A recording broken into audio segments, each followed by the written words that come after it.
I am holding the Power Planter auger because a couple of reasons that we chose to use the Power Planter drill and auger set. One, it's easy that we can just get up there, and even though these are 7 gallons, this is the 9-inch bit, and we'll use, like, make a triangle with holes with this, and then we'll just get the shovel and dig it out so that the Incrediballs fit down in there.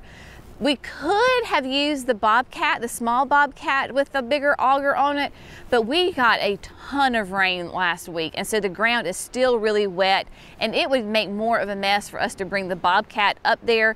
And most people don't have Bobcats, you know, just hanging out at their house with a, you know, a big old auger on it. So we decided to use the Power Planter and a good old shovel. Now, if you don't have the Power Planter, one, you need to get one. If you garden a lot, even if you have thick clay soil like we do, that is really the only thing that we use. Rarely do I use a shovel to dig a hole to plant plants. So let me